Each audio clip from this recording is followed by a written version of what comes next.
Oke, ini seharusnya sudah clear sih. Ini ada untuk materi pembahasannya saat ini ada PowerPoint dan nanti akan gue bahas juga via Excel gitu ya. Cuman kita lihat dulu PowerPoint-nya.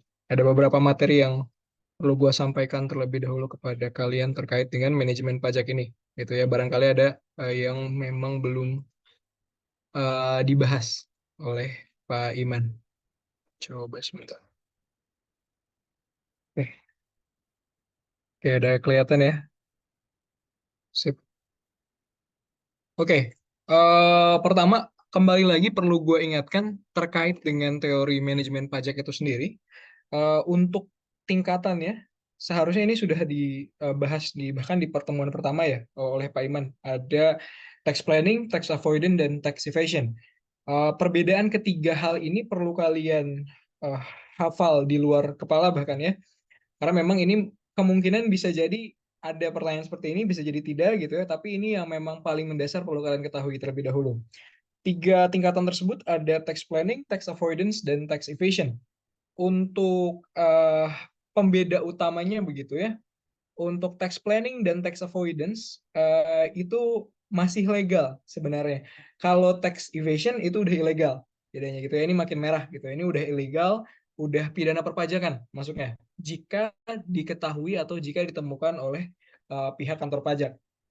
Lalu perbedaan antara tax planning dan tax avoidance, walaupun keduanya bisa jadi legal gitu ya, tetapi ada perbedaan di sudut pandang pemeriksa pajaknya nantinya. Maksudnya begini, tax planning itu dilakukan memang berdasarkan apa yang jadi apa ya bahasanya, yang memang diinginkan juga oleh pihak kantor pajak.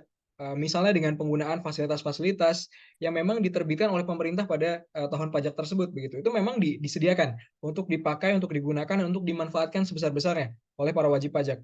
Beda dengan tax avoidance. Tax avoidance itu memanfaatkan celah-celah perpajakan yang sebetulnya bukan merupakan hal yang diinginkan oleh pembuat kebijakan sebetulnya. Ini merupakan celah ataupun loophole gitu ya. Loophole itu kalau misalnya mungkin kalian sering dengar loophole, tapi mungkin kadang nggak kebayang gitu loh apa etimologinya dari mana gitu. Kalau misalnya loophole itu kalau misalnya kalian punya apa tali gitu ya, tali atau misalnya benang atau apa, ketika kalian mau buat simpul gitu ya, lalu kalian tarik gitu ya sekencang-kencangnya, itu pasti akan tetap ada celah di situ. Jadi tetap ada akan ada bolong lah, sekecil apapun itu, sekuat apapun kalian menarik talinya gitu ya, atau tambangnya lah ibaratnya gitu. Nah, eh, sama halnya dengan peraturan perpajakan, semakin semakin semakin ketat pemerintah membuat ketentuan perpajakan tersebut gitu ya, akan selalu tetap ada celah untuk menggunakan tax avoidance. Nah, ini beda apa pembeda utamanya lagi gitu ya.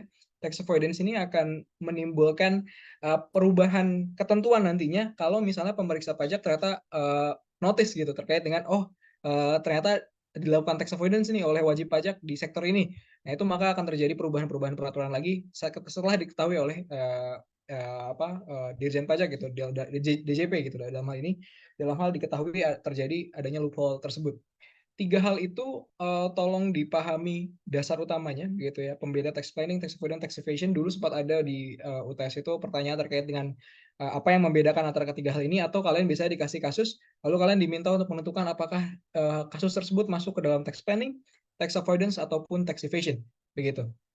Nah, oke. Kalau contoh paling saat ini gitu misalnya ya tax avoidance, contoh gini teman-teman.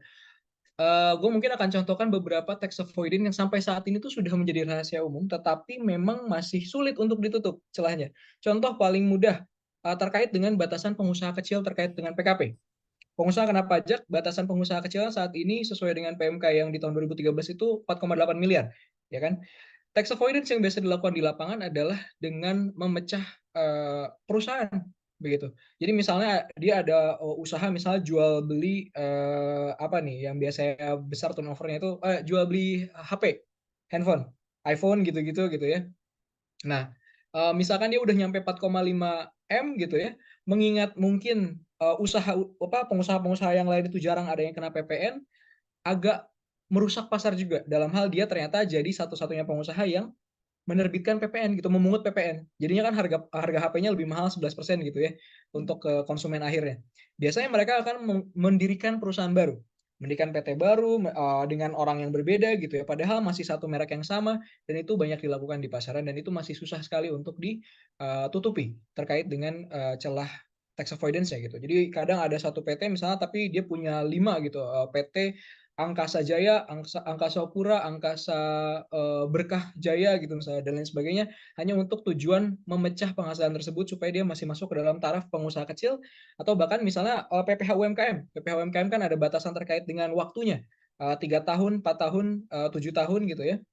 Atau batasan terkait dengan omsetnya 4,8 miliar. Bisa juga dilakukan pemecahan tersebut. Setiap 3 tahun sekali membentuk PT baru atau setiap akan mendekati 4,8 miliar mereka akan membuat PT baru. Tapi tax avoidance paling major saat ini begitu ya, itu ada di ranah transfer pricing. Jadi sampai saat ini juga memang hal itu yang sangat gencar sekali untuk ditambal terus oleh pemerintah dan memang itu fokusnya lebih ke internasional. Tapi yang paling terkenal saat ini ya transfer pricing karena memang itu adalah celah avoidance yang paling besar sampai saat ini. Cara-caranya bagaimana? Kalau transfer pricing mungkin nanti kita bahas ketika kalian sudah dapat materi itu gitu ya. Tapi kalian udah dapat PI 1 ya? Baru PI 1 ya, teman-teman? Belum PI 2 kan? Masih P1 Kak. Masih PI 1 ya. Belum mungkin nanti ketika PI 2 mungkin akan lebih ke gambar. Kalau gue jelasin sekarang kayaknya belum terlalu masuk juga.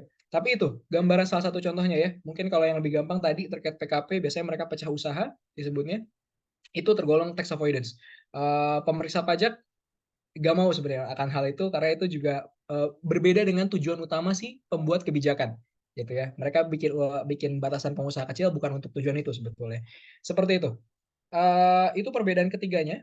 Silakan kalau misalnya ada yang ingin ditanyakan atau ada yang ingin ini kan dikonfirmasi langsung aja di via chat gitu ya.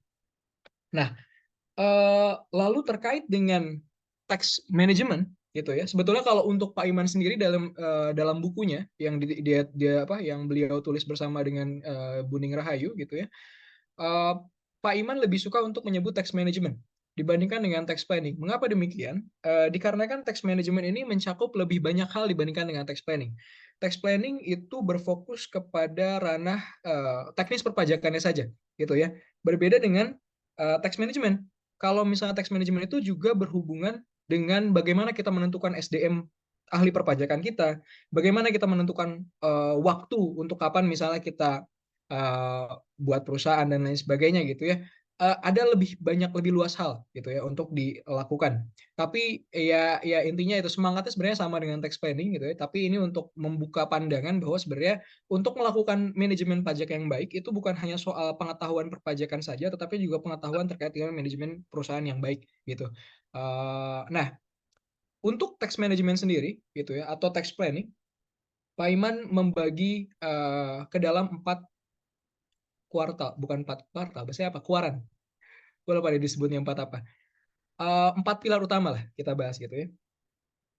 Pertama, minimize tax rate, meminimalisir tarif pajak. Yang kedua, mengoptimalkan pengurang pajak. Ya, pengurang pajak ini yang di pasal 6 ke UPPH contohnya. Lalu memaksimalkan tax exemptions. Tax exemptions itu pengecualian pajak. Ini bisa jadi untuk yang misalnya contohnya pasal 4 ayat 3 untuk non objek pajak dan terkait dengan yang keempat, pilar keempat adalah untuk tax facilities. Untuk tax management atau tax planning biasanya mereka berkutat di 4 hal ini, gitu ya.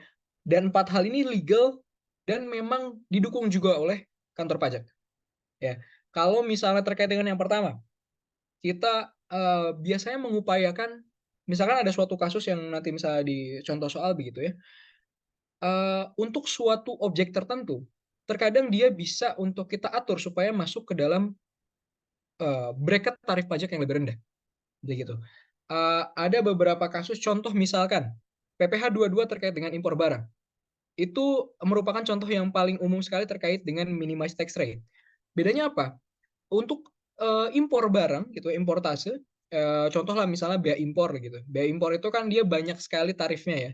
Nah, Kadang salah satu tax planning yang dilakukan adalah untuk mengupayakan supaya barangnya itu tidak kena tarif impor yang tinggi. Misalnya dengan setidaknya mengganti beberapa spesifikasi dalam barang tersebut sebelum diimpor, lalu mengubahnya lagi ketika sudah diimpor gitu ya. Ya mungkin itu agak-agak masuk-masuk tax avoidance, tapi biasanya memang itu ada juga di pasar gitu ya.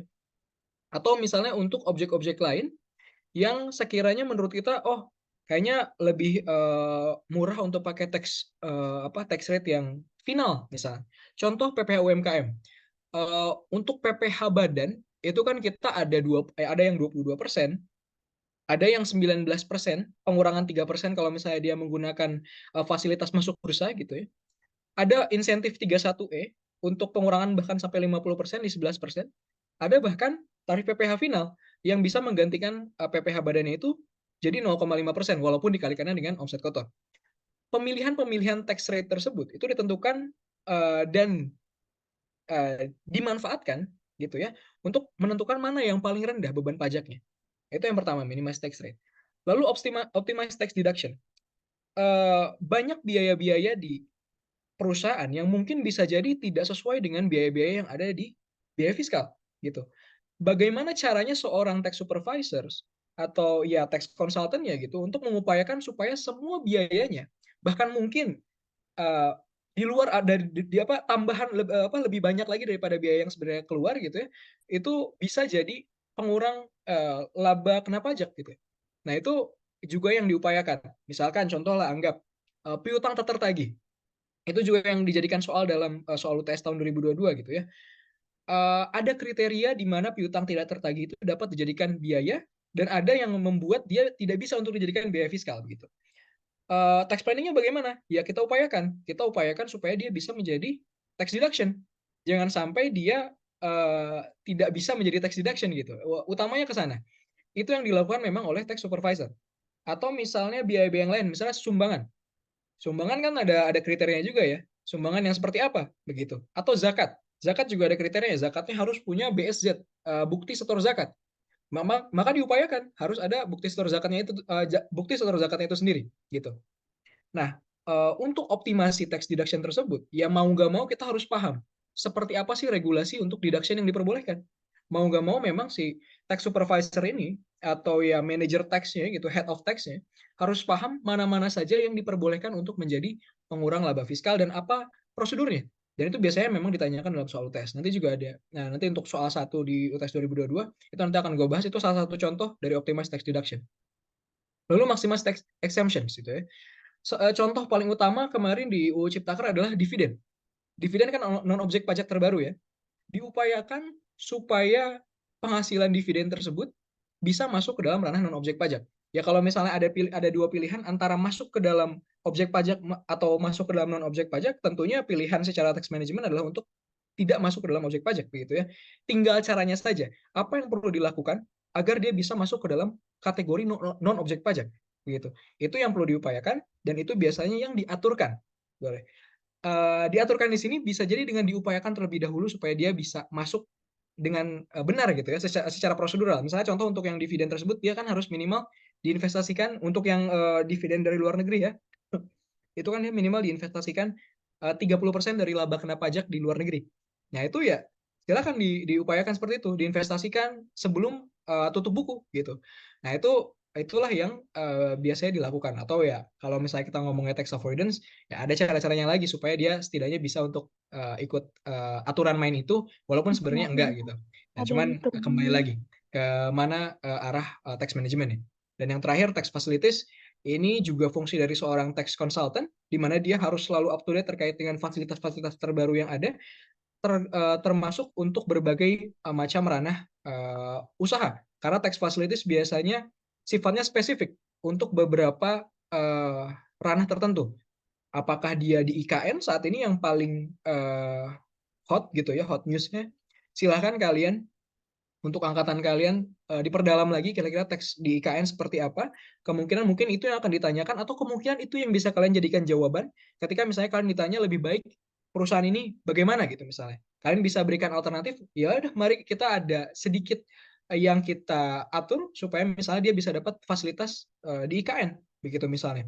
Atau fasilitas-fasilitas lain, kalau misalnya waktu jawaban tahun 2022, mungkin banyak jawaban terkait dengan fasilitas COVID, fasilitas terkait dengan usaha-usaha yang sifatnya pionir, pionir apa ya, pionir nasional gitu, yang memang diutamakan di nasional.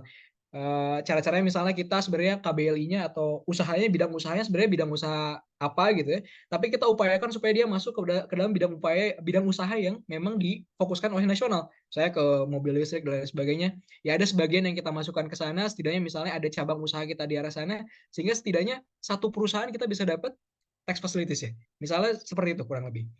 Tax management berkutat di 4 pilar ini. Silahkan kalian ketika ditanya suatu perusahaan PT XXX itu harus seperti apa terkait dengan tax manajemennya, silakan kalian tanyakan kepada diri kalian sendiri, kira-kira apa saja yang bisa dilakukan dengan melakukan 4 pilar ini. Kurang lebih seharusnya ketika kalian bisa ekspor 4 hal ini, 4 pilar ini, tax manajemennya sudah berada di atas rata-rata. Begitu. Oke. Nah, kita coba bahas untuk soal UTS 2022 ya. Nanti mungkin kalau misalnya kalian mau bahas di luar soal ini atau misalnya ada pertanyaan tambahan, silakan juga. Gue sangat terbuka atas hal tersebut. Nah, untuk soal yang pertama, gitu ya, di tahun 2022 itu take home test, harusnya 2023 juga take home test kemarin ya, Colin ya? Atau gimana? Untuk 23 setahu aku offline Kak. Jadi, Offline tapi soalnya mirip ya. ah, iya Kak. Oke, oke. Nah ini penting juga untuk kalian berarti ya, ya harus siap-siap sih berarti kalau misalnya kalian offline juga atau gimana? Kalau ada info? Nah, untuk UTS kali ini yang handle sih Pak Pri sih Kak. Dan Oh kita Pak Pri open ya, book. Offline open offline. book tapi sit-in Iya, sitin Kak. 2 jam berarti ya. Iya Kak. Sip. Oke. Yap. Nah ini agak oke, nggak apa-apa. Pak Pri seharusnya mungkin nggak jauh-jauh dari Pak Iman ya. Oke, kalau Pak Pri gue juga tahu gayanya Pak Pri untuk tax management seperti apa. Kalau Pak Pri, disclaimer di depan, beliau ini kan backgroundnya di accounting, ya. Jadi beliau akan sangat suka sekali ketika kalian memiliki pola tax management yang juga berhubungan dengan akuntansi pajaknya. Ya walaupun misalnya kalian memang belum belajar ke arah sana, tapi nanti akan gue bahas sedikit demi sedikit lah untuk terkait dengan hal itu. Ada yang disebut namanya dengan creative accounting. Silakan kalau kalian mau mempelajari sendiri. Pak Pri itu sering mungkin nggak tahu ya di kelas kalian apakah beliau bahas terkait dengan hal itu juga atau enggak. Tetapi kalau misalnya kalian mau pelajari, silakan kalian coba cek terkait dengan creative accounting. Disebutnya creative accounting ya sebenarnya akuntansi yang kreatif, sedikit berbeda dengan yang diharapkan oleh misalnya ya oleh IFRS dan lain sebagainya gitu ya. Cuman masih legal, yaitu tax managementnya versi accounting. Kita sebutnya creative accounting. Ya silakan kalian kalau misalnya mau cek ke arah sana juga. Gitu ya. Kita bahas soal yang pertama, laporan laba rugi atau profit and loss statement P&L PT PSB pandemi semoga berlalu pada triwulan ketiga, kuartal ketiga tahun fiskal 2021 menunjukkan penghasilan sebelum pajak yang kenaikannya cukup signifikan. Terjadi peningkatan lah ibaratnya di kuartal ketiga ini gitu ya. Meskipun profitabilitas perusahaan meningkat dibandingkan dengan tahun lalu, namun kondisi cash flow perusahaan tampak kurang baik karena banyaknya account receivable yang belum tertagih, yang cenderung dihapuskan dan posisi write-off-nya itu telah mencapai 70% dari total piutang usaha. Saudara yang baru diangkat menjadi tax supervisor diminta oleh atasan saudara untuk memikirkan dan mengusulkan langkah-langkah apa yang dapat dilakukan dalam triwulan terakhir agar PKP pada akhir tahun fiskal 2021 dapat dikurangi sehingga jumlah PPh badan terutang pada tahun yang bersangkutan dapat diminimalisir. Atasan saudara berpesan agar langkah-langkah apapun yang saudara sarankan hendaknya tidak melanggar ketentuan perpajakan yang berlaku. Dalam hal ini, maka tax evasion tidak diperbolehkan, tetapi tax planning maupun tax avoidance masih bisa untuk kita upayakan. Gitu ya. Pertanyaannya, sebutkan 2 tujuan atau fokus utama strategi di triwulan terakhir saudara. Itu kan tadi dia baru sampai triwulan ketiga, alias kuartal ketiga. Mungkin berarti kan Juli sampai dengan Juli, Agustus, September gitu. Nah, kita diminta untuk memikirkan di Oktober, November, Desember apa 3 bulan terakhir itu apa yang bisa kita lakukan gitu selaku tax supervisor untuk uh, meminimalisir PPh badan terutang tersebut atau bahkan ya menyelesaikan permasalahan terkait dengan account receivable ini gitu ya. Dan uraikan minimum 5 langkah rinci yang dapat saudara sarankan untuk mencapai tujuan atau fokus utama tadi yang sudah dibuat gitu ya. Nah, Eh, Terkait dengan soal ini, kalian gue juga penasaran ya, kira-kira apakah Papri akan membawa soal tersebut ke arah yang seperti ini atau tidak, tapi mungkin seharusnya tidak jauh berbeda gitu. Tapi kalau udah lihat dari soal ini, sebagai tax supervisor sebenarnya bukan tax supervisor ya. Anggaplah misalnya kalian ya head of tax-nya lah atau tax manager-nya lah, tax manager mungkin ya, tax director or anything lah, orang tax-nya lah. Ketika kalian dihadapkan dengan eh, konsultasi seperti ini atau problem seperti ini gitu ya, setiap informasi berkaitan dengan permasalahannya itu sangatlah penting untuk diperoleh oleh si tax consultant atau si tax director, tax manager, apapun itu gitu ya. Jadi eh, di luar dari tujuan fokus utama ini gitu ya, mungkin yang bisa kalian jelaskan dalam jawaban kalian, kalian perlu terlebih dahulu untuk bisa mengetahui seluk-beluk perusahaan ini, semuanya, laporan keuangannya secara angka gitu ya, by numbers, ataupun ya memang kondisi secara fisiknya, secara prakteknya di lapangan seperti apa. Semua hal berkaitan dengan kegiatan perusahaan itu harus diketahui terlebih dahulu oleh tax supervisor supaya dia bisa mengambil keputusan terbaik dalam tax manajemennya gitu. Dalam soalnya Pak Iman, hal demikian tidak diberikan secara jelas. Jadi Pak Iman hanya bilang seperti ini aja bahwa dia ada di kuartal 4, write off-nya telah mencapai 70%. Sebetulnya kalau sifatnya seperti ini tidak detail, tidak exact, Pak Iman sebetulnya memberikan kita keleluasaan untuk membuat asumsi kita sendiri. Sebetulnya detailnya seperti apa sih, gitu ya. Kesalahan yang paling banyak dilakukan ketika di angkatan gue adalah ya kita taken for granted aja bahwa ya udah datanya cuma kayak gini, ya udah kita seadanya gitu. Nah ini yang kurang tepat. Seharusnya kalian membuat asumsi kalian sendiri. Kalian langsung bikin case-nya. Kalian bikin seakan-akan kalian udah wawancara PT PSB gitu ya. Kalian udah cek di praktek di lapangannya gitu ya. PT PSB seperti apa. Kalian punya rincian terkait dengan datanya. Nanti akan gue perlihatkan juga salah satu jawaban yang gue bisa bilang nilainya mungkin paling bagus gitu ya di Paiman saat itu. Nilai gue juga waktu itu masih masih average aja. Karena memang tadi kesalahan berpikir aja sih dengan soal ini.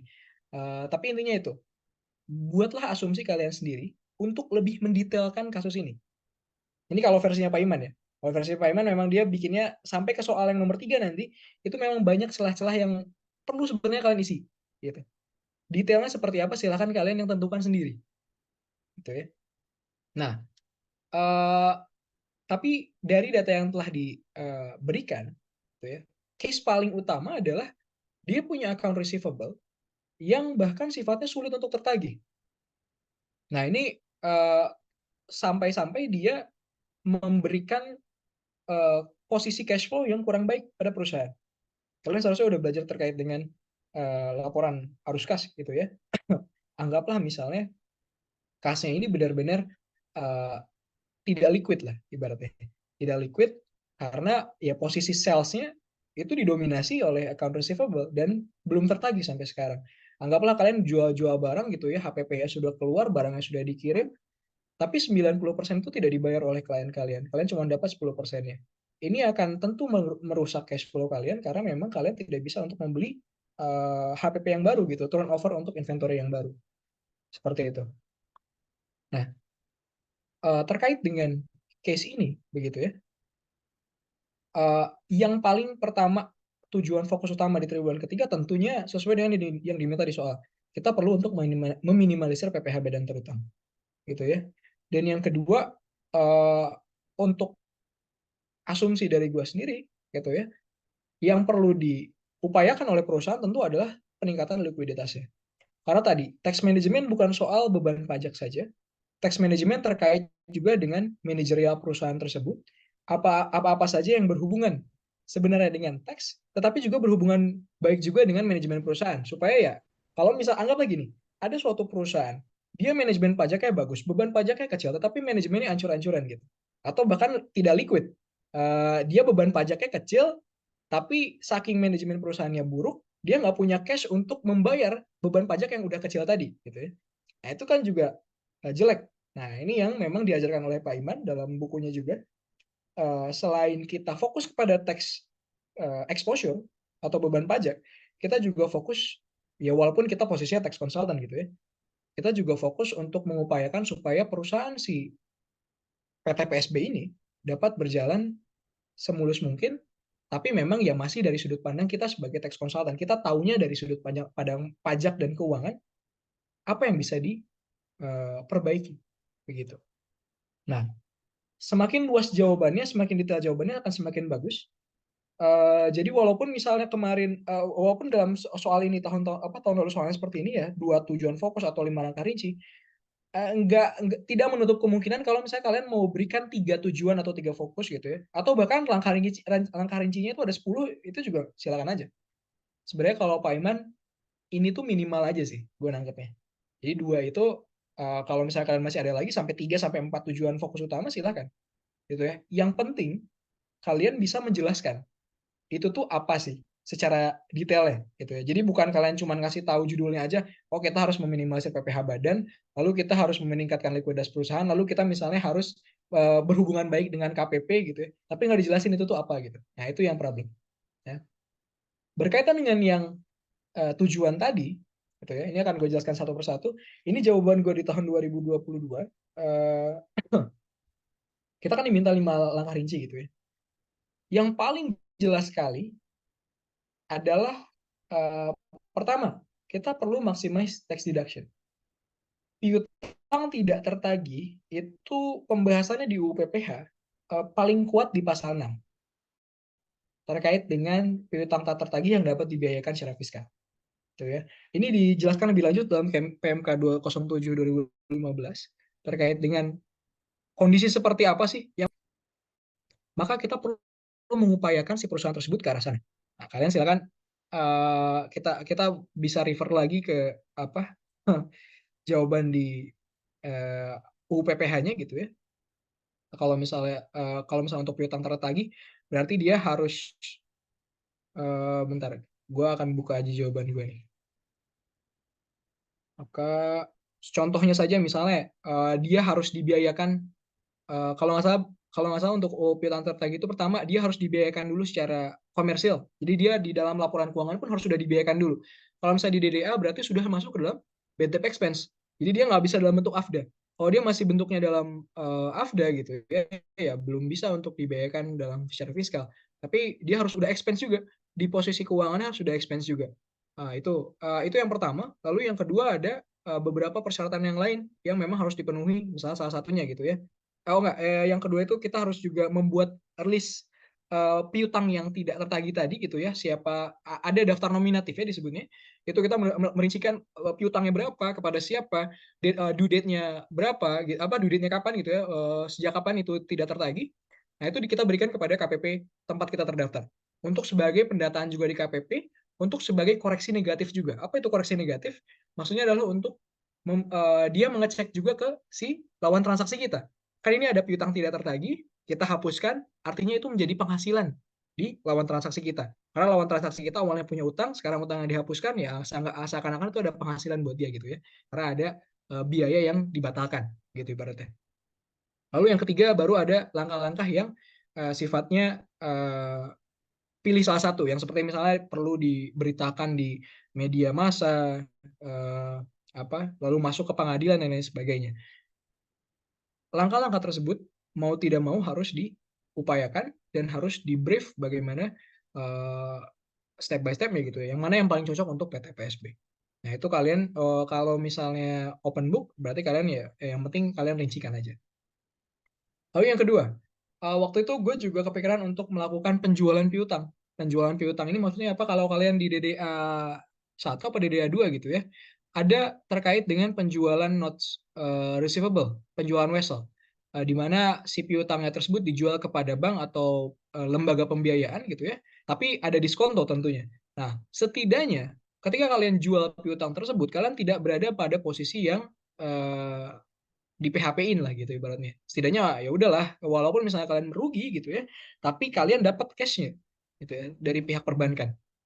Walaupun secara keuangan kalian misalnya lebih rendah daripada apa yang seharusnya gitu sales ya gitu ya, tapi setidaknya kalian secara cash flow bagus. Nah ini juga membuat setidaknya kalaupun ada kerugian tadi, ada diskonto tadi, kerugian ketika kalian menjual piutang tersebut kepada lembaga pembiayaan, maka kerugiannya tersebut sudah bisa untuk dibiayakan. Karena setidaknya itu real.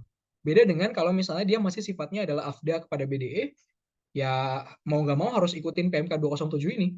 Harus bikin daftar nominatif, harus bikin terkait dengan pengumuman, dan lain sebagainya. Nah, seperti itu. Nah, ini kalau bisa dijual, ya akan lebih baik lagi untuk dijual saja terkait dengan piutangnya tersebut. Gitu ya. Nah, waktu itu juga ada ide terkait dengan pendirian anak perusahaan yang tujuan utamanya hanya untuk semata-mata membeli piutangnya PTGC apa PTSB, sorry, ya bukan PTG, kok PTGC, PTSB, PT PSB, sorry tadi. Nah, eh, gimana maksudnya? Itu jadi dalam hal misalnya si dia akan bikin suatu anak perusahaan yang fully didanai oleh si PT tersebut. Secara cash flow memang nantinya akan sama saja, tetapi setidaknya itu udah hampir sama dengan konsep yang lembaga pembiayaan. Seakan-akan kita menjual piutang tersebut, tetapi kalau misalnya piutang tersebut gak ada yang mau beli gitu ya, karena misalnya perusahaan anjak piutangnya pun ini kayaknya udah susah banget ditagih gitu, yang ada yang mau beli. Ya udah kita jual entah ke perusahaan afiliasi atau ke perusahaan ke anak perusahaan yang memang kita buat sendiri untuk melakukan hal tersebut.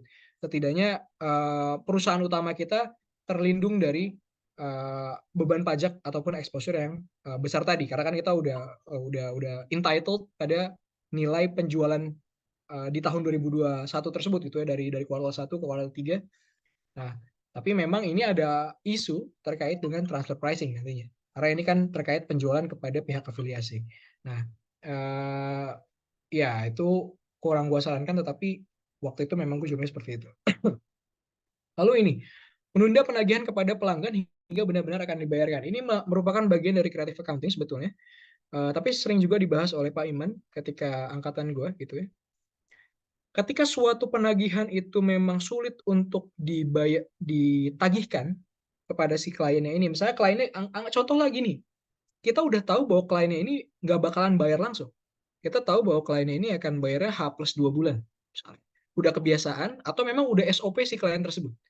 Nah, maka cara yang paling baik, ya, cara yang paling beneficial untuk perusahaan tersebut adalah mau tidak mau dia menerbitkan tagihannya atau menagihkannya.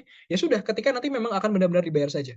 Di awal bisa diterbitkan pro forma invoice atau invoice-invoice lain yang sifatnya tidak legally binding gitu, tidak membuat itu dicatatkan sebagai penghasilan di sisi akuntansi kita, di sisi SOP perusahaan kita, gitu ya. Kenapa demikian?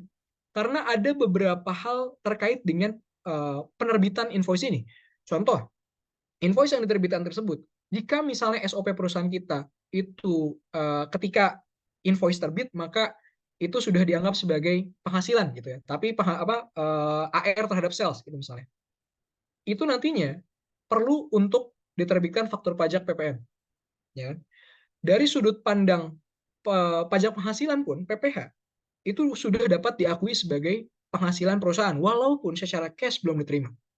Nah, problem seperti ini yang biasanya ditemui oleh perusahaan di akhir tahun. Biasanya 3 bulan terakhir mereka akan menunda dulu penagihan karena mereka nggak mau untuk mengakui penghasilan di depan, gitu ya.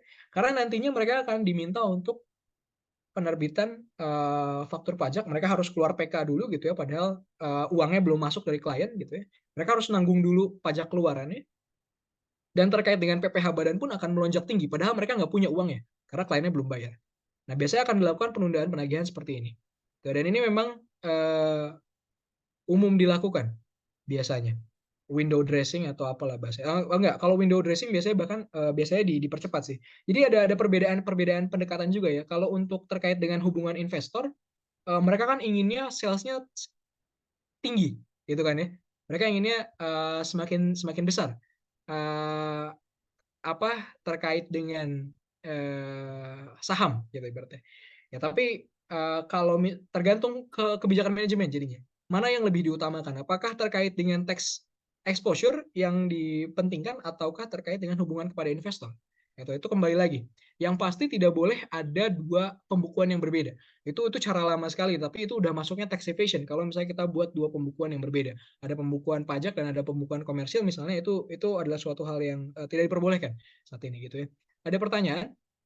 Emangnya boleh gitu ya Kak? Bukannya kalau FP itu harus diterbitkan kalau sudah dilakukan penyerahan. Baik, pertanyaannya bagus sekali.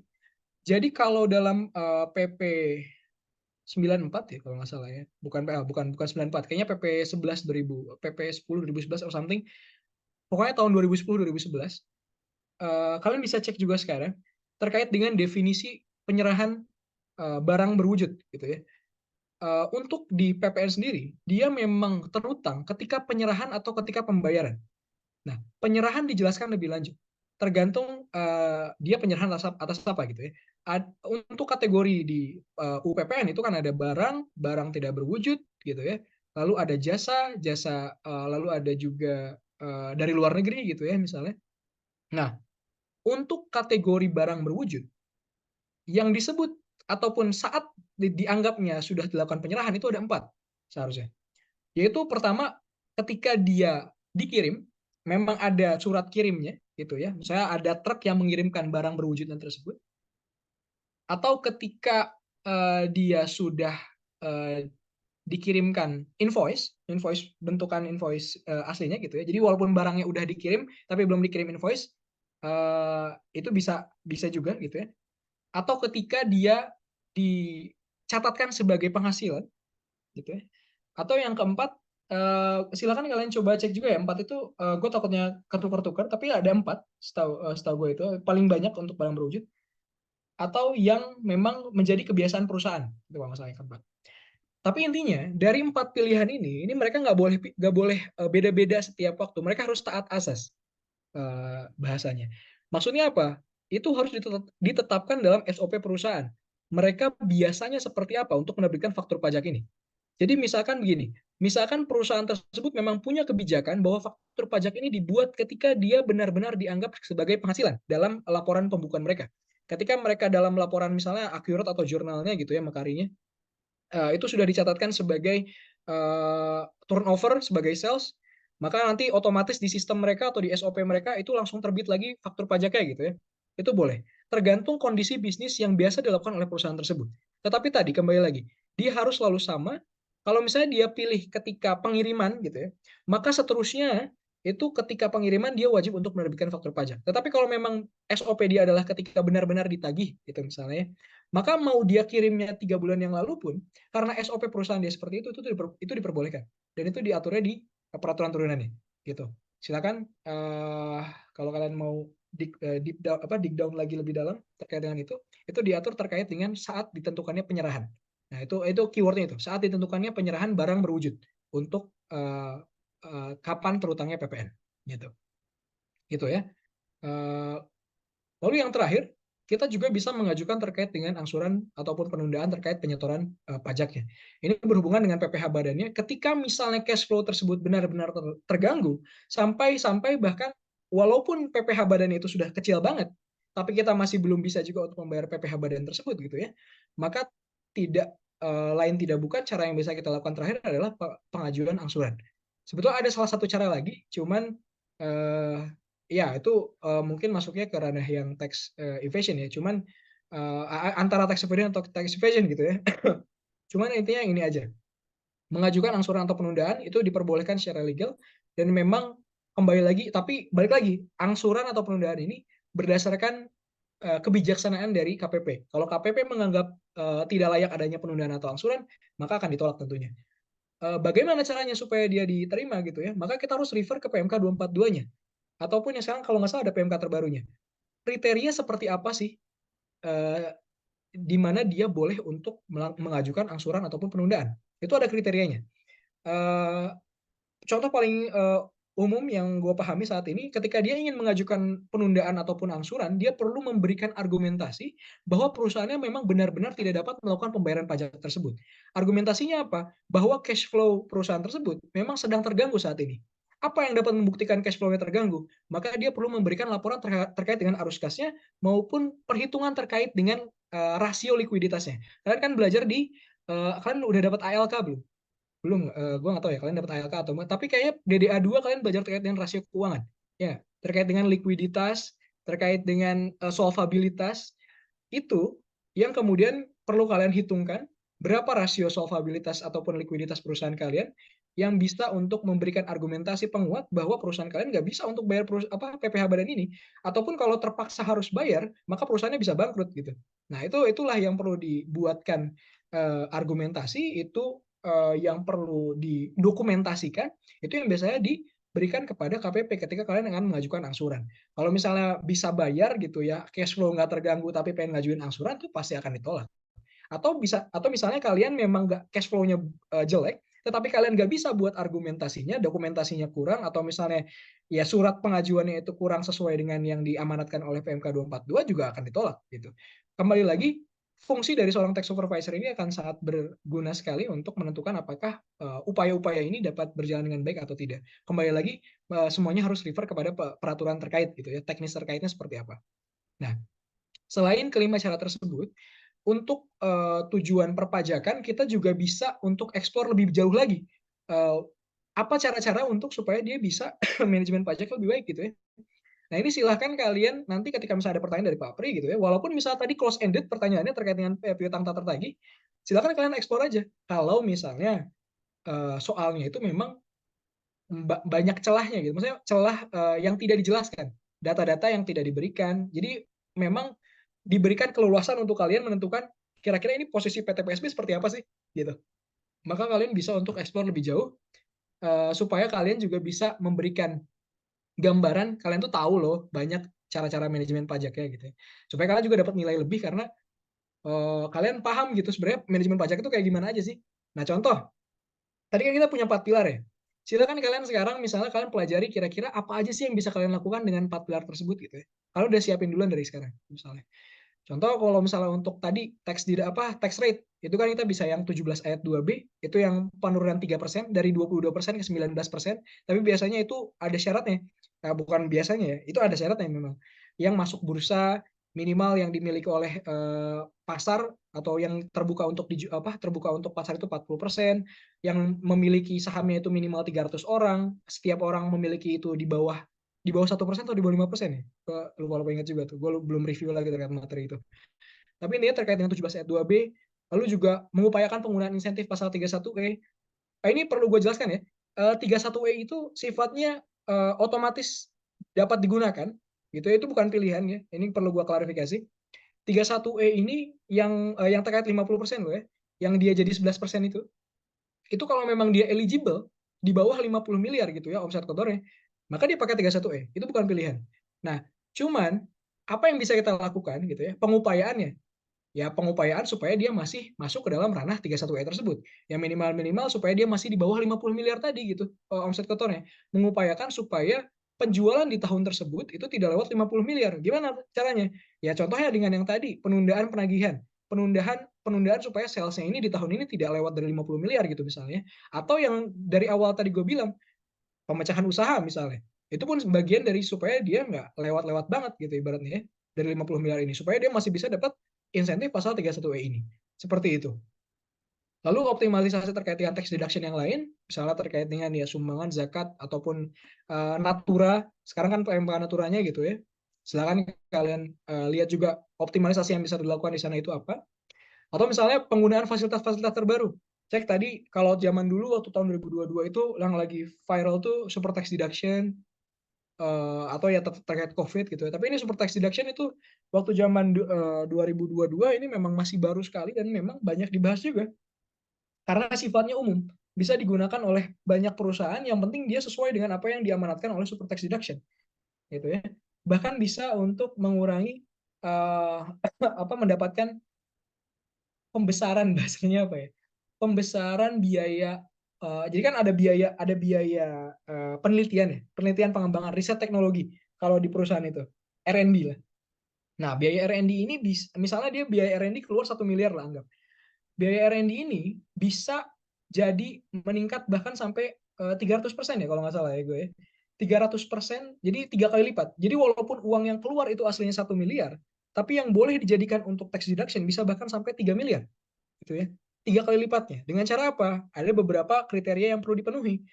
Misalnya dia harus dipatenkan, dia harus dikomersialisasikan terkait dengan hasil R&D-nya gitu ya. Nah, itu yang perlu dipenuhi. Itu nanti tax supervisor-nya bilang ke bagian operasional atau bagian R&D, tolong untuk research development yang tahun ini dipatenkan segera atau ya dikomersialisasikan segera gitu supaya dia bisa dapat super tax deduction misalnya gitu ya. Atau ya terkait dengan yang tax exemption nih yang terakhir misalnya menjadikan dividennya sebagai non objek pajak gitu atau hal-hal lain yang di pasal 4 ayat 3 gitu ya. Nah, itu silahkan kalian explore, kalian detailkan sebanyak mungkin kalau waktunya cukup gitu ya. Ya setidaknya kalian bisa memberikan gambaran bahwa oh kalian paham kira-kira tax management itu seperti apa gitu ya. Karena memang dia itu tidak sempit pembahasannya gitu. Itu untuk yang soal satu. Gue berikan gambaran deh contoh ketika misalnya diberikan asumsi.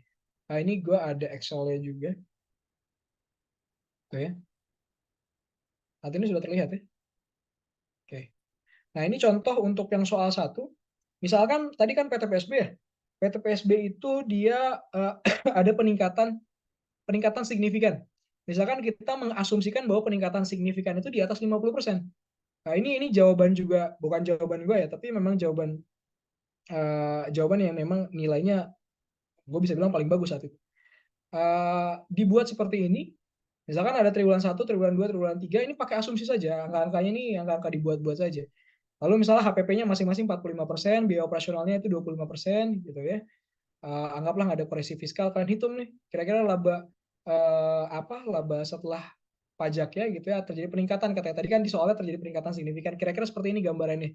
Lalu kalian berikan gambaran juga terkait dengan T-account karena tadi dia bilang cash flow-nya lagi terganggu karena didominasi oleh account receivable dan 70%-nya katanya account receivable-nya itu sudah bad debt expense bahkan sudah dipersiapkan untuk tidak bisa ditagih. Nah, ini kita bikin dengan anggapan sales-nya itu 14 miliar tadi di sini. Gitu ya. Maka misalkanlah kita anggap misalnya cash-nya cuma 10%, account receivable di tahun itu ada 90%. Gitu ya. Cash-nya cuma 1 miliar, account receivable-nya sampai 13 miliar. Nah, dengan anggapan tadi 70% dari account receivable ini tidak dapat ditagih gitu ya, maka sisa account receivable di akhir triwulan keempat atau di akhir tahun kayak kurang lebih 3 miliaran aja, 4 miliar gini. Dan kemungkinan kalaupun ini bisa ditagih di akhir tahun gitu ya, total cash yang bisa kita terima cuma segini, 5 miliar. Atau 37% saja dari total sales yang sebenarnya. Nah, kita perlu cek juga apakah ini cukup untuk kita membayar pajak atau tidak. Mengingat di triwulan ketiga saja laba bersih pajak kita sudah sampai 1 miliar, gitu ya. Ini apakah akan berpengaruh sangat signifikan atau tidak dengan posisi cash flow seperti ini, gitu ya. Nah, lalu kalian juga misalnya kalian tadi kan udah kasih 5 langkah-langkah tadi gitu ya. Misalkan kalian pakai yang tax exemption, tax deduction. Alangkah lebih baiknya lagi ketika kalian bisa bikin perhitungan kira-kira dengan cara-cara tadi tax saving-nya berapa. Contoh ini gue ambil dari salah satu jawaban juga. Misalnya tanpa perencanaan pajak ini juga pakai angka-angka yang ya udah asumsi aja. Misalnya tadi pendapatannya 48 miliar dengan anggapan bisa untuk dia menekan supaya belum lewat 50 miliar, supaya dia masih bisa pakai 31E misalnya. HPP-nya sekian, laba kotor usahanya sekian, biaya operasional sekian, tapi ada biaya terkait dengan penghapusan piutang nih. Anggapannya kalau misalnya tanpa perencanaan pajak kita nggak tahu caranya supaya dia bisa jadi penghapusan piutang yang dapat dibayarkan secara fiskal. Tapi dengan kita mengupayakan dia bisa nih gitu ya. Nah, ada perbedaan gitu kan ya 9 miliar ini. Nah, kemudian terkait dengan dividen. Ya, kalau misalnya tanpa perencanaan pajak mungkin dividen kalau dividen dalam negeri sekarang kan semuanya dikecualikan ya untuk yang diterima oleh PT. Anggaplah misalnya dividen dari luar negeri gitu ya. Perlu diupayakan dulu, perlu ada investasi dulu 30% minimal. Nah, kalau tanpa tanpa pengupayaan ya mau nggak mau dia nantinya ada dikenakan pajak, tapi pajaknya pun final ya. Kalau sorry, dividen final. Oh, dividen yang final cuma orang pribadi aja ya. Kalau dividen yang dividen dari luar negeri ini dia masuk ke dalam PPh 17 untuk perusahaan tersebut. Nah, net income tax-nya berapa? Ini akan terjadi perbedaan nih. Misalnya kalau yang pakai perencanaan pajak dia pakainya insentif pasal 31E dan bahkan misalnya dia pakai juga yang pasal 17 ayat 2B terkait dengan pengurangan 3%. Gitu. Awalnya kalau pakai pengurangan itu plus pakai 31E berarti kan awalnya 19 kali 50% lagi. Itu makin kecil lagi. Nah, Kalian bisa hitung juga berapa kira-kira persentase tax saving-nya. Eh, Kurang lebih itu untuk soal pertama. Jadi yang perlu kalian ketahui, tolong untuk dicek lebih dalam kira-kira apa saja yang perlu, apa saja posisi perusahaan tersebut gitu ya. Kalau misalnya ternyata dia kurang jelas datanya, silahkan kalian buat sendiri asumsi kalian. Dan kalau bisa dari cara-cara yang kalian jabarkan tersebut, kalian buat asumsi perhitungannya. Walaupun misalnya asumsi perhitungannya ini kurang make sense gitu ya, tapi setidaknya itu bisa menggambarkan ya masih ada, pasti ada nilai tambahan gitu ya. Termasuk dari Papri, kalau Papri kan dia base-nya accounting, pasti dia suka terkait dengan angka-angka ini. Gitu. Itu untuk soal yang nomor satu. Nah, yang agak kurang relevan sebetulnya yang soal nomor dua. Karena soal nomor dua ini sudah tidak terpakai lagi ya saat ini ya. Nah, sebentar, masih kepakai nggak ya? Oke, kita baca aja. Apakah dia masih bisa berdasarkan PMK Natura saat ini atau tidak? Ya. Jadi soalnya itu di tahun 2021 ada namanya PTGC. PTGC adalah perusahaan manufaktur yang telah terdaftar di Bursa Efek Indonesia. Sehingga dia dengan porsi kepemilikan publiknya 40% dan berhak untuk dapat yang tadi pasal 17 ayat 2B. Gitu ya.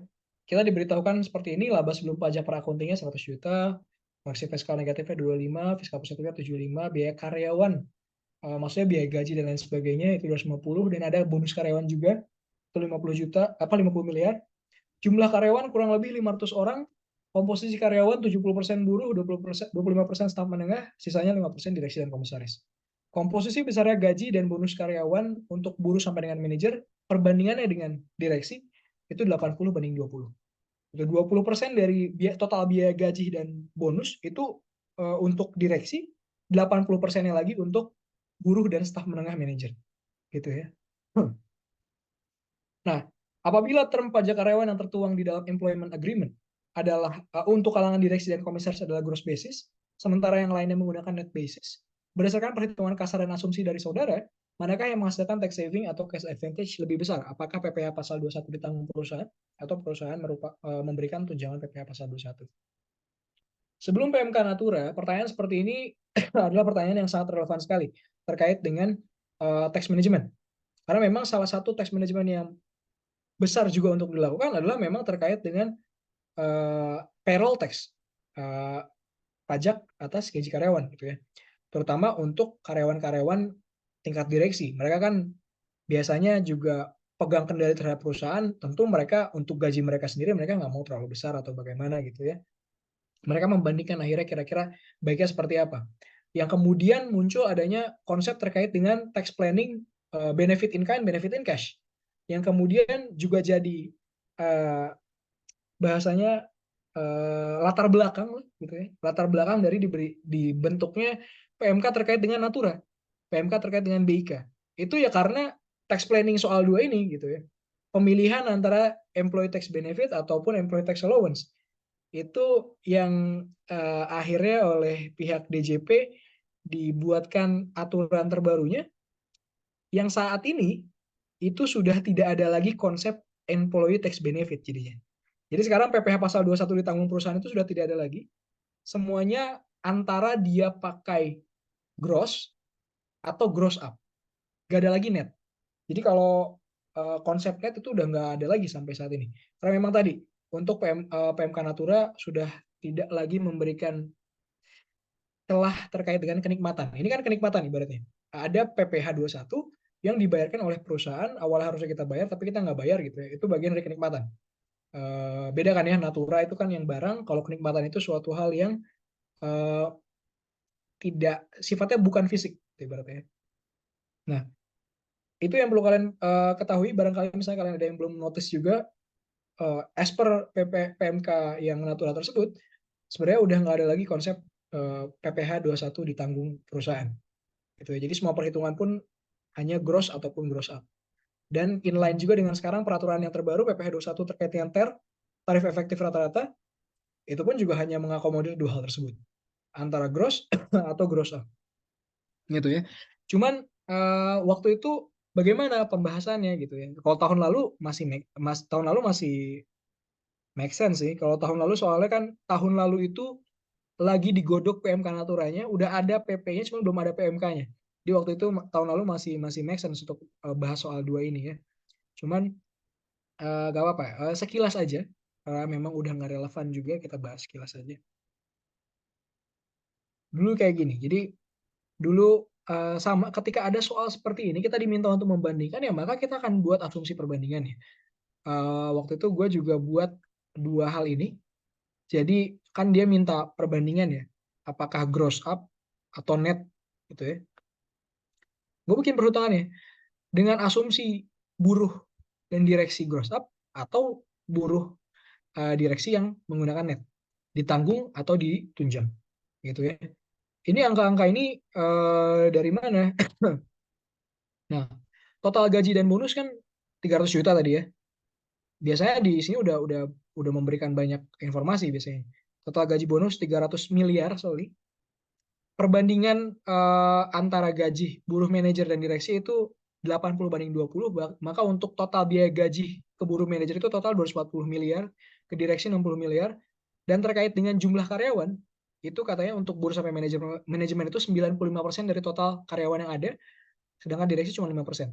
Jadi anggapannya gini, karyawan untuk buruh sampai dengan manajer itu ada 475 orang, dan direksinya ada 25 orang. Ini berpengaruhnya bagaimana? Berpengaruh untuk kita cek gaji per orangnya. Rata-rata gaji buruh manajer selama setahun itu 500 jutaan. Ini lumayan tinggi juga. Sedangkan direksi bisa sampai 2,4 miliar. Ini masih make sense di lapangan karena banyak yang seperti ini. Maksudnya untuk perusahaan-perusahaan besar ya, oil and gas dan lain sebagainya memang seperti ini. Nah, dari sini kemudian memang bisa kita aplikasikan kemudian. Karena kan ini pajak payroll ini kan perorangan ya. Maka kita bisa hitung untuk buruh dengan gaji 505 juta gitu ya. Kalau dia ditunjang, kira-kira PPh 21-nya berapa? Kalau untuk direksi, kira-kira berapa?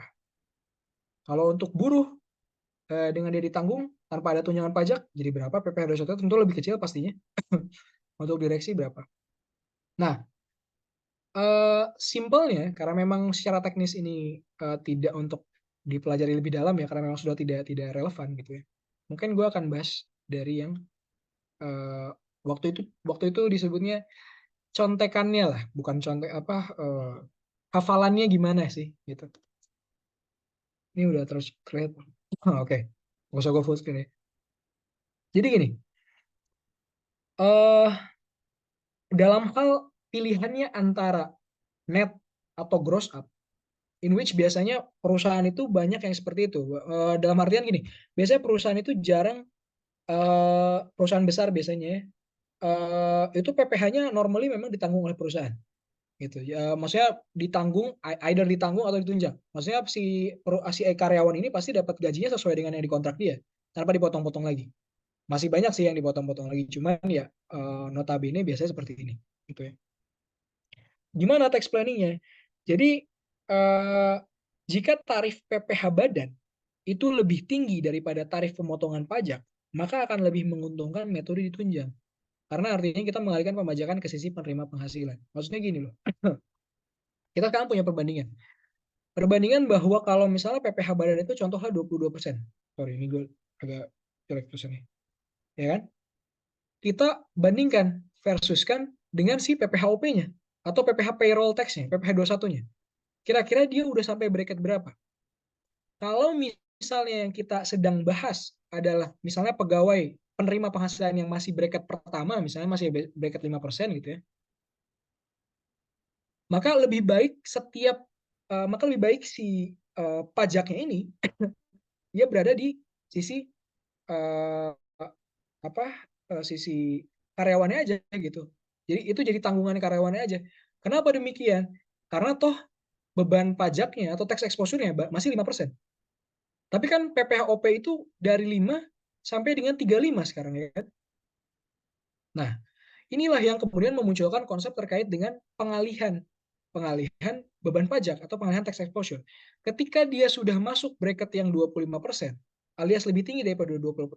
Misalnya tadi yang gaji untuk manajer, biasanya manajer bracketnya udah bracket 2, bracket 3 misalnya. Setahunnya gitu ya. Atau bahkan direksi udah bracket 4 biasanya.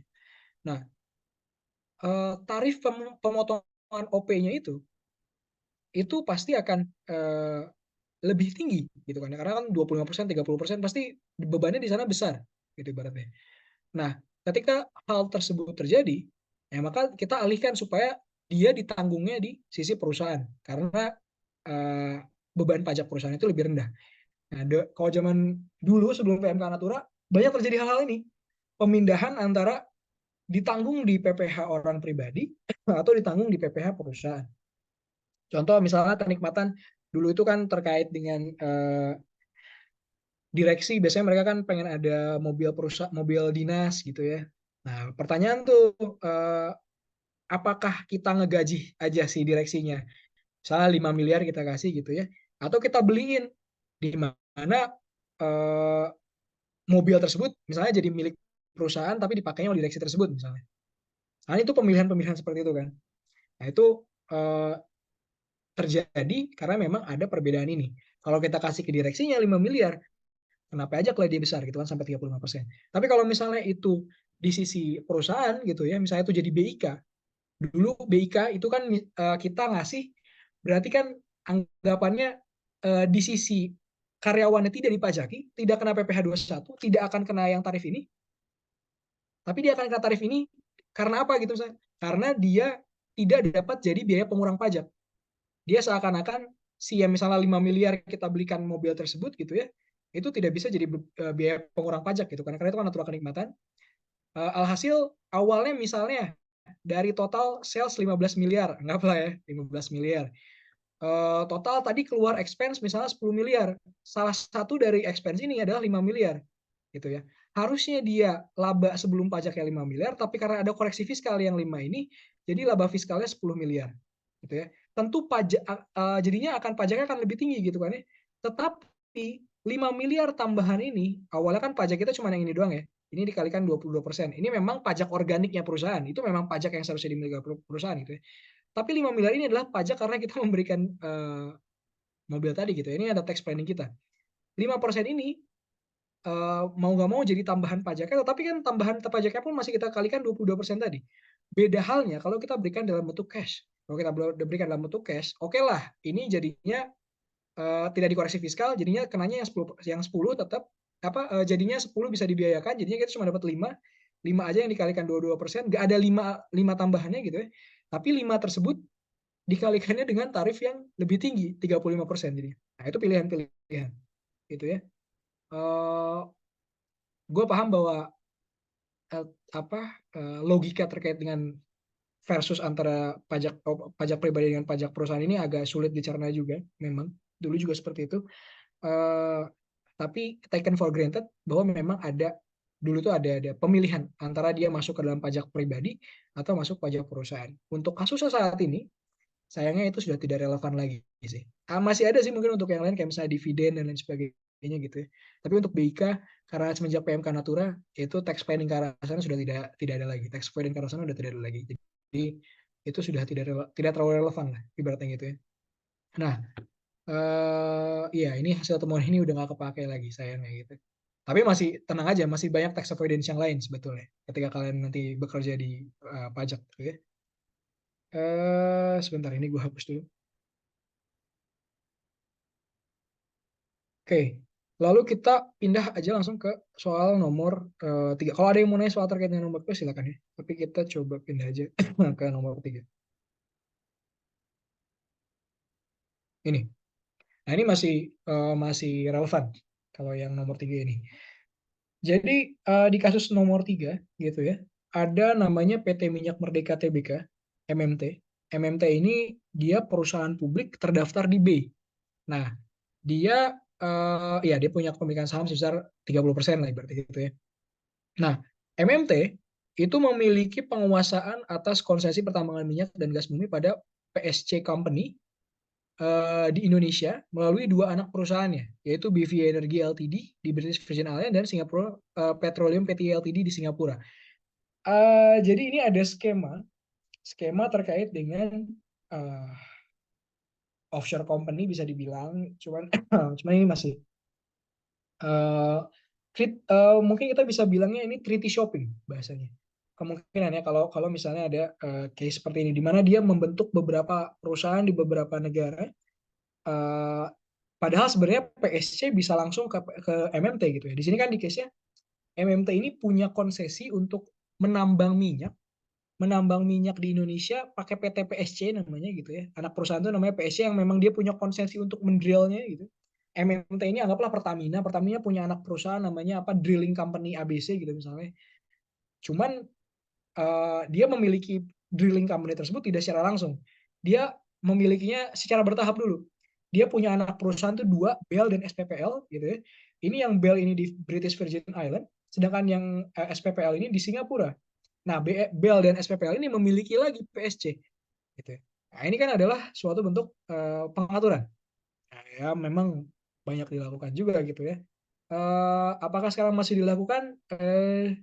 Berdasarkan BEPS itu sudah mulai banyak dikikis ya untuk pengaturan-pengaturan seperti ini, tetapi masih ada gitu ya. Karena basically untuk international tax itu paling susah untuk kita atur terkait dengan uh, tax evasion ya, karena memang itu multi yurisdiksi dan sulit untuk membuat masing-masing yurisdiksi mau untuk bekerja sama. Tapi sekarang udah mulai banyak yang bekerja sama. Contoh pakai automatic exchange of information itu salah satu bentuk kerjasama yang mutual juga. Nantinya kan ada pilar satu, pilar dua, tapi sampai saat ini masih agak ke hold ya karena tadi, karena itu multi yurisdiksi dan cukup sulit juga untuk yurisdiksi tersebut saling mengesampingkan kepentingannya masing-masing gitu. Jadi masih ada yang seperti ini. Gitu. Nah, di case seperti ini gitu ya,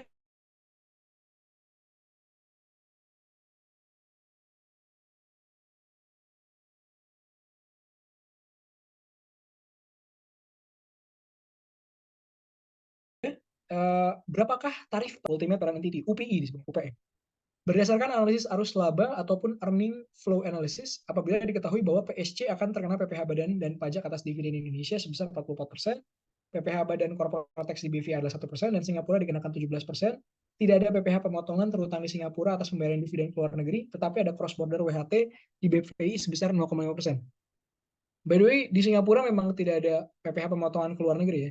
Itu memang real. Memang beneran. Apabila MMT bermaksud untuk menaikkan porsi kepemilikan publik sahamnya di BEI menjadi 40%, tadi di kasusnya tahun 2022 ini Pak Iman lagi suka banget sama pasal 17 ayat 2B kayaknya. Karena memang tiga soalnya itu ada terus yang menyangkut ke sana. Ini dia dia berniat untuk menaikkan saham publiknya jadi saham yang dijual di publiknya jadi 40%. Sehingga dia bisa pakai yang fasilitas pengurangan 3% yang di pasal 17 ayat 2B itu. Gitu ya. Kita ditanya, kalau kita meningkatkan kepemilikan publik saham di B, lalu kita tarif pajaknya jadi 19%, kira-kira tax savingnya berapa persen sih?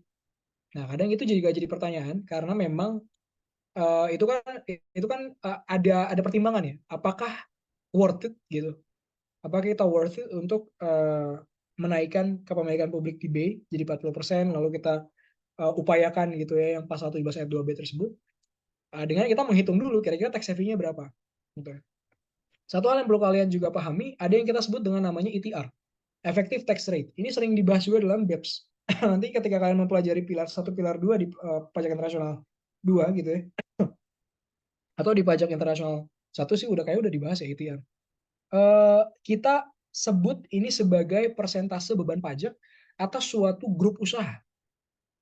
Jadi eh, kalau di soal 1 dan soal 2 itu kita fokus kepada tax exposure satu perusahaan saja, untuk dia yang basisnya internasional seperti ini, itu kadang kita perlu menghitung kira-kira beban pajak seluruh perusahaan itu berapa sih. Nah, ini karena hubungannya untuk international tax. Nah, formulanya apa? Ini efektif tax rate ini adalah total beban pajak per total penghasilan sebetulnya. Total penghasilan di setiap yurisdiksi. Total beban pajak di setiap yurisdiksi per total seharusnya yang diterima kalau tidak ada pajak sama sekali. Maksudnya total penghasilan gitu. Itu efektif tax rate. Anggaplah misalnya kita punya perusahaan di Indonesia, di Singapura, di China, di Hong Kong, total penghasilan itu 50 triliun gitu ya. Pajaknya di Indonesia itu 1 triliun, di Hong Kong itu 500 miliar, di mana itu 300 miliar, di mana lagi 2 triliun gitu ya.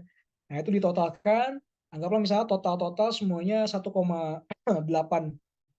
berapa? 3,8 triliun gitu ya. Nah, itu 3,8 triliun per 50 triliun. Berarti berapa? 7,6% untuk ETR-nya. Nah, ETR ini yang nantinya akan kita hitung gitu ya. Kita hitung dulu ETR sebelum dia menggunakan pasal 17 ayat 2B, dan nanti kita hitung ETR ketika dia sudah menggunakan penurunan 3% ini gitu ya. Nanti kira-kira berapa yang didapat. Tapi untuk case ini karena kalian juga diuji terkait dengan eh, pemajakan, bukan pemajakan internasional sih, hanya ya diuji aja terkait dengan ini kan, kalau misalnya ada case seperti ini kira-kira flow pemajakannya akan seperti apa sih. Nah, kalau gue menggambarkannya seperti ini, gue menggunakan tabel seperti ini, anggaplah dari PSC terlebih dahulu. Kita kan nggak dikasih tahu ya kira-kira pajak apa penghasilannya berapa. Anggaplah labanya itu 100 juta. Gampangnya aja gitu ya. 100 juta rupiah atau 100 juta dolar atau apa ya. PPh Badan tadi di PSC itu 44%, karena dia pemilik konsesi, biasanya tarifnya bukan tarif PPh umum. Dulu tuh kalau untuk perusahaan oil and gas itu tarif PPh Badannya kan beda. Karena kalian udah dapat PBIT belum? Belum ya? Itu di semester 5 sih, seingat gue ya. Belum kan ya? Itu nanti kalian akan belajar juga terkait dengan pemajakan khusus. Nah, itu untuk yang pemilik konsesi minyak itu beda biasa tarifnya. Bentar. Nah, eh, Nah, kemudian kita hitungkan PPh badannya 44%, maka total laba setelah pajaknya itu kan 56 juta. Anggaplah dia laba setelah pajaknya itu dia jadikan dividen semuanya. Gitu. 56 juta ini. Maka 56 juta ini akan dibagikan kepada para pemegang saham ya. Di sini kita mengetahui bahwa BEL punya 80% PSC, sedangkan SPPL punya 20% PSC. Artinya dari 56 juta ini, anggapan semua dividen itu dibagikan, maka BEL akan mendapatkan dividen senilai 44 juta, SPPL dapat 11 juta. Anggapan BEL tidak punya penghasilan lain selain dividen ini. Ya, karena memang dia kan cuman perusahaan cangkang aja ya, dia cuma perusahaan-perusahaan aja gitu. Maksudnya perusahaan disebutnya apa? uh, Vehicle, gue lupa disebutnya apa, vehicle something. Ya, jadi anggapannya dia nggak punya penghasilan usaha lainnya, dia penghasilannya full dari dividen yang diberikan oleh PSC gitu ya. Nah, dia bilang bahwa untuk di BVI, BVI itu PPh badannya itu 1%, 448.000 lah anggap gitu ya. Sedangkan di Singapura itu corporate tax-nya 17%. Nah, dapatkan 1.900.000. Maka laba setelah pajaknya sekian. Nah, kemudian, nah, dia bilang MMT itu memiliki 90% saham pada BEL dan SPPL. Sisanya dimiliki konglomerat lokal sebesar 10%. Artinya dari laba setelah pajak ini, yang berhak menjadi penghasilannya MMT itu hanya 90%-nya aja. Gitu ya. Kalian kan belajar di DDA2 terkait dengan kalau dividen itu ada equity method, ada consolidation, ada fair value method gitu ya. Anggaplah ini consolidation karena udah di atas 50%. Nah, ini kan berarti udah jadi penghasilan semuanya untuk laba setelah pajak kayak gitu ya. Sedangkan 10% yang lain karena itu milik konglomerat lokal, maka itu kan kepentingan pemegang saham minoritas. Ya, atau kepentingan minoritas biasanya kita kalau baca di laporan keuangan. Jadi dividen yang sekiranya untuk MMT itu hanya sekitar 90% sisanya aja dari total laba setelah pajak, sekitar seginian gitu ya. Nah, WHT-nya katanya kalau di BEL ada 0,5%, sedangkan di SPPL nggak ada WHT, maka net dividen yang diberikan kepada MMT itu senilai segini, gitu ya. Total laba yang diterima MMT dari dividen adalah senilai 48.083. PPh badannya tadi 22%, tapi ada kredit pajak luar negeri dari BEL tadi, gitu ya. Karena dia kan ada perhitungan gitu ya terkait dengan KPLN juga. Maka total laba setelah pajaknya 37.704.804. Nah, effective rate-nya dihitung dari mana? Dihitung dari 100 juta ini gitu ya. Ini C3 dikalikan dengan 90%, karena kenapa 90%? Karena di sini ada pengaruh dari pemilik saham lain. 10% di BEL dan SPPL gitu ya.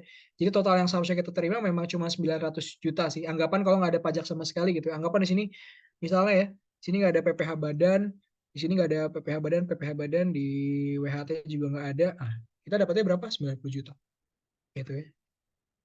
Tapi karena ada laba pajak, maka sekitar segituan cuma dapatnya gitu ya. Nah, dikurangi C18 effective rate C18 ya. Jadi ya kita cari dulu berapa total pajaknya per berapa yang sekiranya kita akan dapatkan 900.000 atau di sini anggapannya berarti di sini berapa? Ini kan laba setelah pajaknya segini ya. Berarti total total pajak yang dia bayarkan gitu ya adalah 90.000, 90 juta. Kenapa bisa kayak gini? Dikurangi yang 37 ini. Itu yang dibayarkan sekitar 52 jutaan. Nah, ini setelah kita dapatkan tadi gitu ya, maka total effective rate-nya itu mencapai 58,11%. Setengah lebih dari setengahnya penghasilan perusahaan ini itu dipajaki oleh pemerintah lain. Gitu ya. Ya tidak heran memang kalau terjadi akhirnya tax avoidance gitu karena memang effective tax rate ETR kadang memang bisa terlalu besar gitu bahkan bisa. Tapi biasanya nggak nyampe 58% sih. Mungkin bisa jadi di angka 20%, 25% aja itu udah berat bagi perusahaan tersebut sebetulnya secara global gitu. Artinya kan seperempat dari sales mereka itu untuk pajak. Padahal mereka misalnya kalau bayar royalti atau something itu mungkin cuma 10%, 9% gitu ya. Tapi karena pajak bisa sampai 25% itu keluar untuk negara. Ya pasti ya kalau kita jadi pengusaha kita nggak mau bayar gitu ibaratnya. Nah, lalu kita buat perbandingannya. In case misalnya ternyata MMT ini menggunakan tarif yang 19%. Hanya perbedaan di bawah aja sih. Di sini Pak Iman menguji terkait dengan bagaimana kalian bisa menghitung dari PSC ke MMT itu apakah benar atau tidak terkait dengan ETR ya. Jadi di sini kita waktu itu memang ada latihan soalnya. Sebelum UTS ini memang kita juga menghitung seperti ini. Jadi sempat ada latihannya dulu kurang lebih seperti ini. Dan ya ketika di akhir kita cuma tinggal diminta untuk bandingkan saja perbedaannya berapa gitu, effective rate-nya berapa. Ternyata setelah dihitung-hitung penghematannya itu ya cuma 1,6% aja sih sebenarnya. Itu ETR awalnya 58,11, setelah dia pakai fasilitas 17 apa pasal 17 ayat 2B itu jadi 56,50%. Tax savingnya hanya 1,6% gitu ya. Iya. Nah, lalu ada tambahan. Jadi terkait dengan dia kan tanya juga ya, jelaskan juga pengaruh ketentuan PPh atas dividen dari sumber luar negeri yang diatur dalam UU Cipta Kerja dan UHPP yang baru dirilis dengan rencana grup perusahaan. Kalau misalnya dia mau inline dengan ketentuan dari perusahaan gitu ya, yaitu minimal 30% dari laba setelah pajak itu diinvestasikan, maka atas seluruh dividen yang diterima itu tidak dikenakan PPh badan lagi di Indonesia. Jadi bisa jadi MMT ya kalau misalnya labanya kena 48 miliar tadi, dengan anggapan dia bisa untuk disesuaikan menjadi tax exemption sesuai dengan tax management yang awal tadi, maka laba setelah pajaknya masih sesuai, nggak ada pengurangan apa-apa. Jadinya efektif rate-nya pun bisa turun bahkan jauh sekali sampai 46%. Yang mana tax saving-nya bisa sampai 11%. Jadi di sini saving dari tax exemption lebih besar daripada saving dari tax minimize tax rate nih gitu daripada yang pilar 1, daripada yang terkait dengan pemilihan tax rate. Nah, ini fungsi dari berbagai pilar tadi. Jadi kalau bisa 4 pilar itu digunakan, ya kemungkinan tax saving-nya akan semakin besar lagi gitu. Lebih seperti itu untuk yang dari soal 1 sampai soal 3 gitu ya gambaran soalnya. Uh, Sebetulnya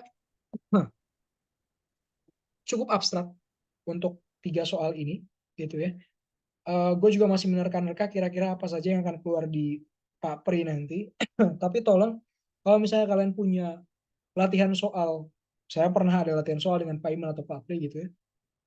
Itu silakan kalian baca kembali, pelajari kembali, karena biasanya memang kalau untuk manajemen pajak mereka nggak akan jauh dari sana.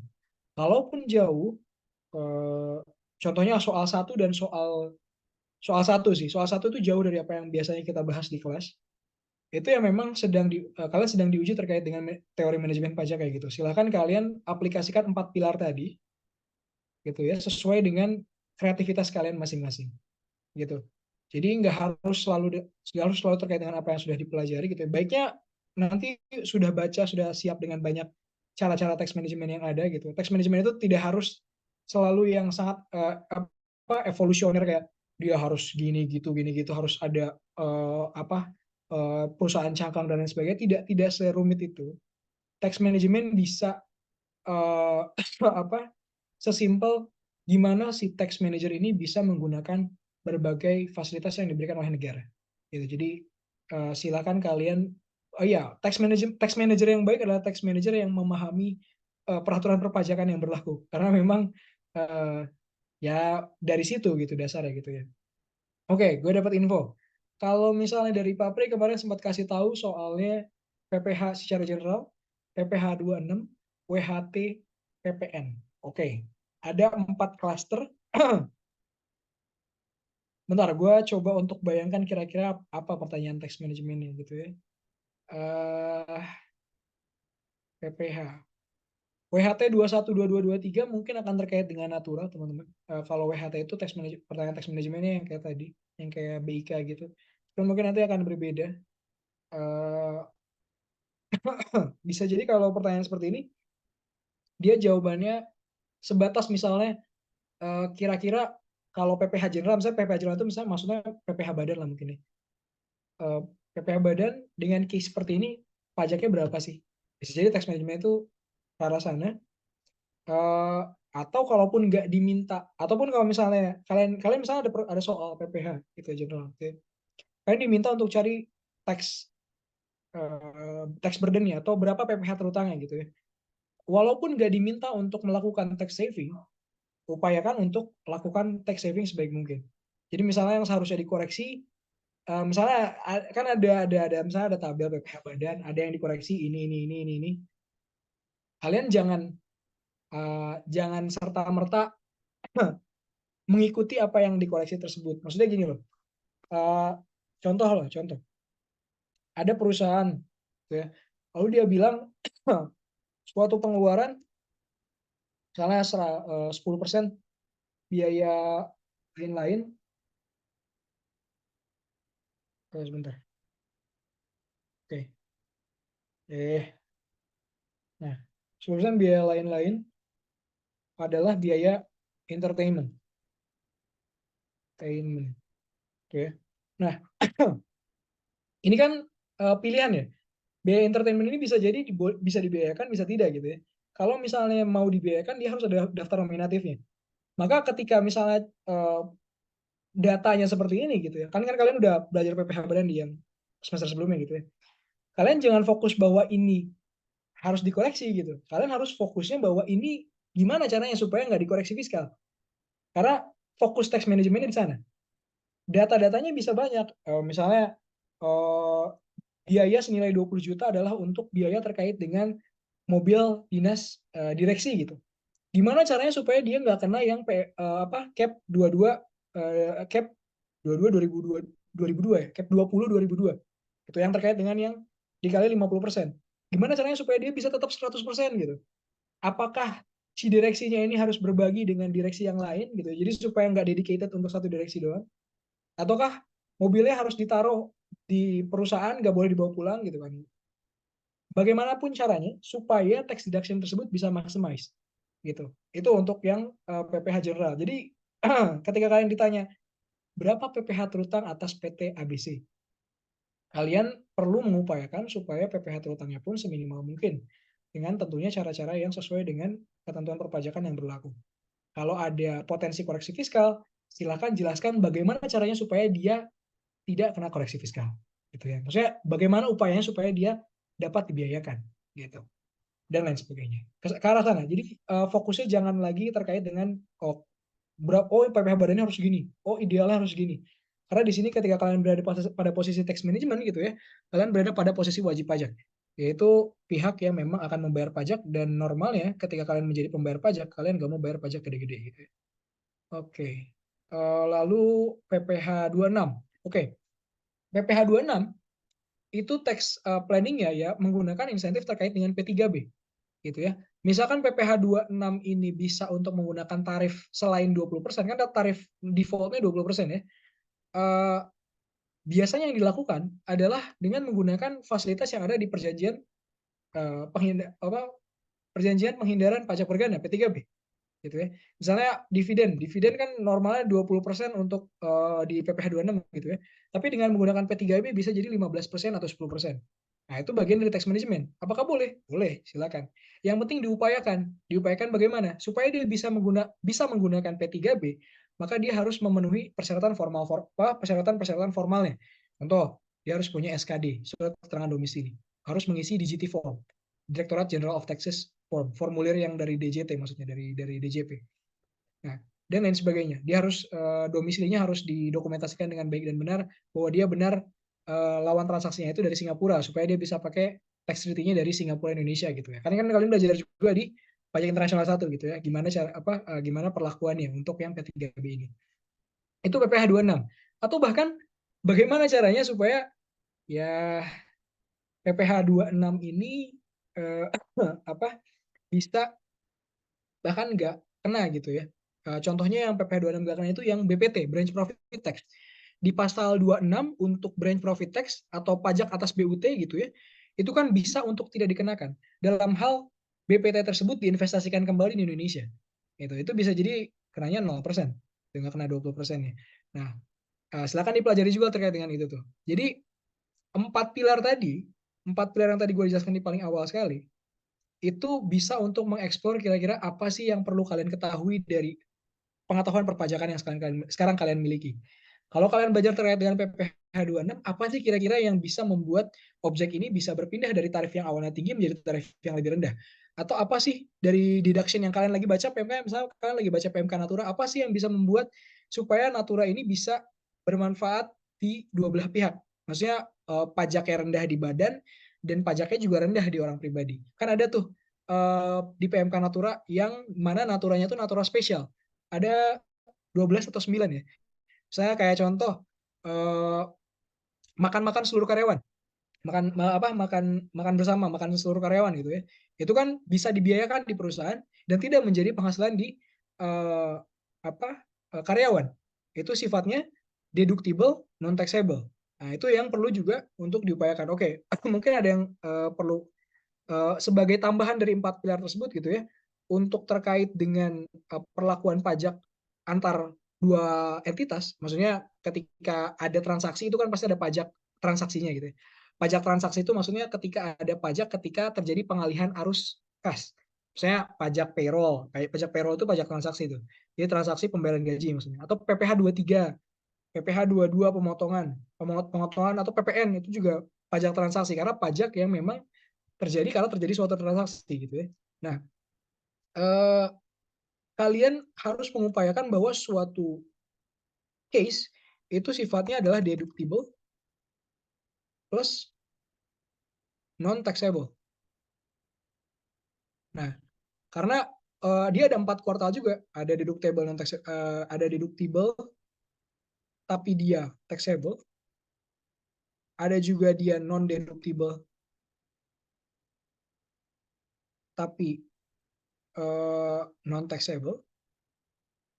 Nah, yang paling gak jelas itu dia non deductible